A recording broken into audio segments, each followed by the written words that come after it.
So now we come to Rabbi Leibish Hundert and Olesya Volk for a beautiful, beautiful artwork here.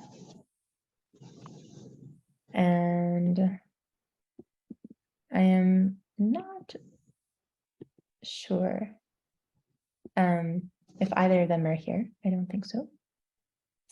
And so in this session, what we're going to do is take the opportunity, maybe for a different kind of experience, to look at the art piece and see, what do we see in it? This is for Parshat Tzav, and it's for a parsha that deals with other bodily things, and also we have a description about this painting. So we can first hear the description and then really just have a collective conversation about the piece. And we have a few different slides that we can look through. Does that sound good? Okay.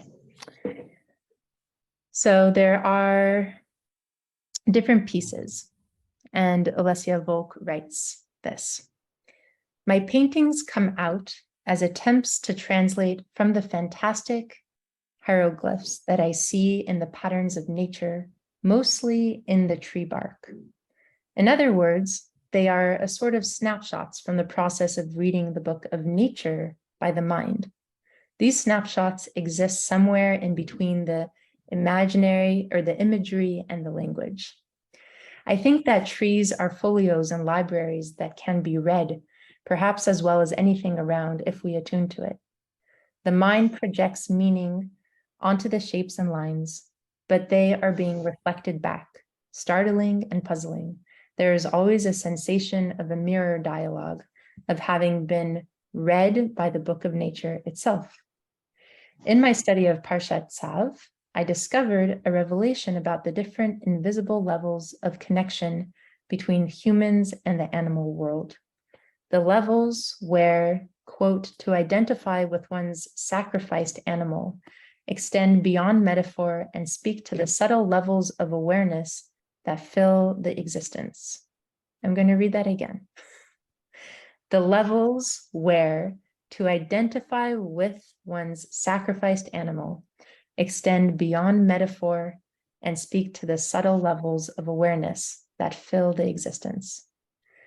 That brought out for me a sudden echo and a sublime confirmation of what I always attempt to achieve with my art: the sense of an encounter with the natural realm, both conscious and subconscious, the world where any small action or move is significant and makes a difference.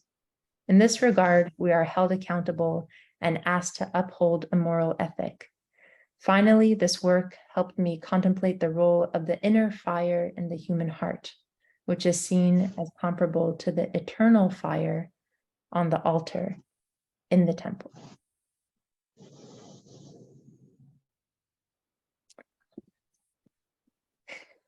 Artists and poets alike.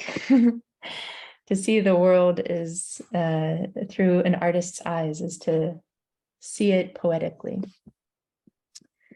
So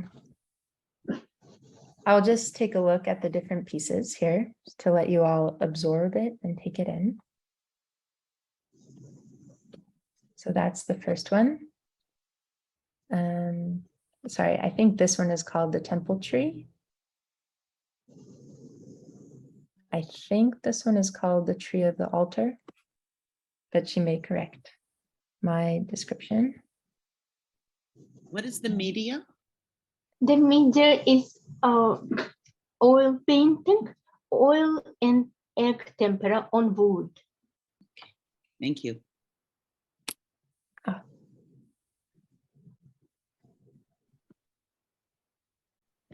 Yes.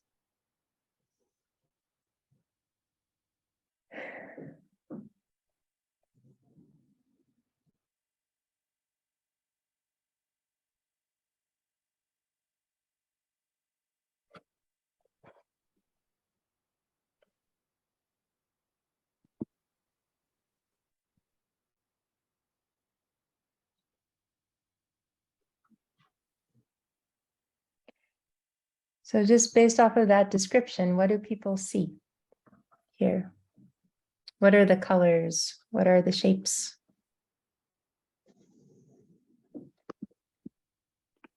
It's very internal. It's very vein, artery, bloody in a living way. Yeah.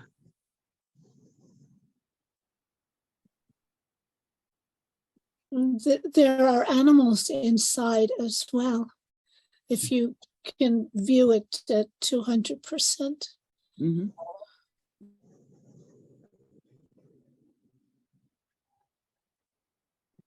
What animals do you see? Sheep and goats and rams. The sacrificial animals. Mm. Exactly. The animals we need for sustenance. There's something a little bit Chagall-esque. It also reminds me of some Rodin, and some of the sculptures of like the gates of hell. And it's in terms of the confusion of all these different forms.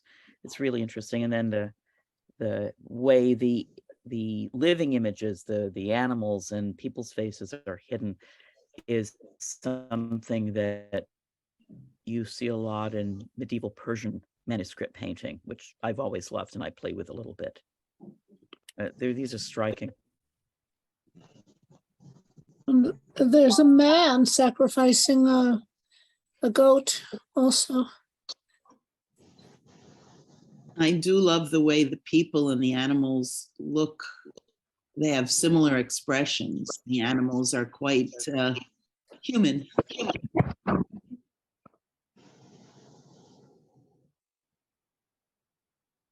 Thank you. Yes, I want to say when I started working on it, of course, this question started to cry out to me about the animal sacrifices. What is it to us now? How do I relate to it now? And conversations with Rabbi Leibish were helpful actually because he was driving my attention. This idea with temple as some place where you can see this connection between human and nature.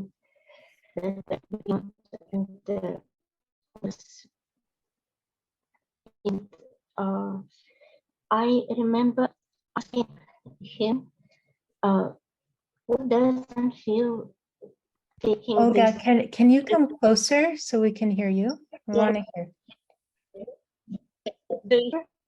Like that? Yeah. I think so. Yeah. Do you Yeah. get- Yes, Uh, I asked Rabbi, what does man feel bringing the innocent animal, the temple to kill it there?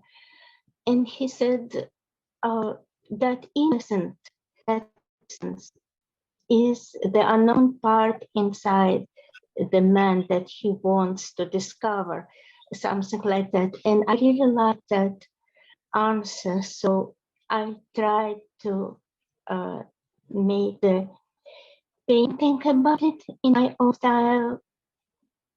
And if you see in one of these paintings, there is an innocent man, which I really saw him in the man with the goats who came there to understand what is beyond dying. On another painting,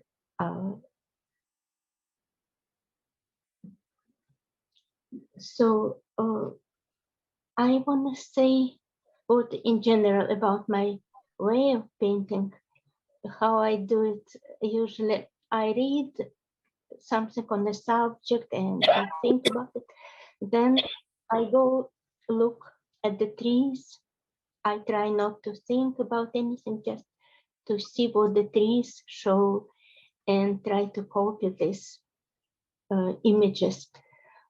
And I actually, this approach started when I was a kid. I thought of the tree trunks as the scrolls with some unknown written messages that I try to decipher.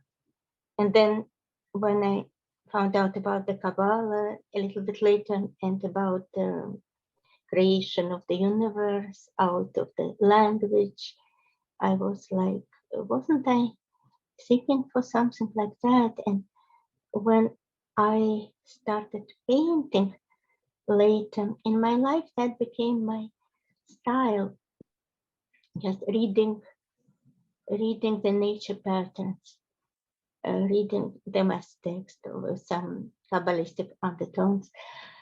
But sometimes I don't understand the image immediately. Like I copy the images from the tree, I can understand the meaning a little bit later. And that happened in this case. Actually, Rabbi Leibish was very helpful because he happened to be in Los Angeles with a concert, and I showed him some unfinished work. And I asked him something like, I see here Moshe and Aaron, but I don't know this bottle that Moshe is passing to Aaron, what is it? And he said, it's in a different paint. And he said, well, of course it is the cup with the oil for anointment. So there was no doubt. And there were a few insights like that. That was really helpful. Oh. There's such a mystical quality in your work, where the nature is transforming constantly, and the human is like the animal, like the nature, and it's all interwoven, and they're distinct parts, but they're really connected. And also there's so much depth that's inside of these works that you did. I wonder, just in the amount of time that we have left, what was that process like for you to search with a rabbi the mystical side and bring that into your work? Already your work feels very mystical, but then to get an added layer of mystical interpretation, as Rabbi Leibish Hundert really gravitates himself to that. I'm wondering how the Chavruta experience changed or informed your work. Yeah, that's what I said. He made amazing guesses about some parts of my paintings that I did not realize myself yet, like with Moshe and Aaron, or he found it's some few places like that. He decoded them for me. And also the main idea of the temple as a place where you come to understand what's beyond life and death. And actually, I tried to make the image of the altar, of the fire, of the altar fire. And I went to look at the burnt trees actually for that.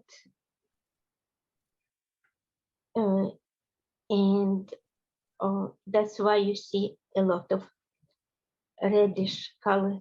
I exaggerated it a little. It's like maybe it is a fire, maybe these are burnt trees, maybe these are the blood cells. So it was supposed to be about the archetypal fire, the fire of creation, which is beyond life and death. And that was something we talked about with Rabbi Leibish, that was inspired by our talks, actually. That's so beautiful. Thank you. Thank you for your work, and for when we come to this parsha again, Tzav, to be able to bring this to the forefront when we're studying the parsha, and also just on its own. I think it really It stands for so much mystery and mysticism. So thank you for this work. Thank you. Thank you so much for this participation, for this chance. Thank you. Amen Institute. Absolutely. Wow. So drawn to it.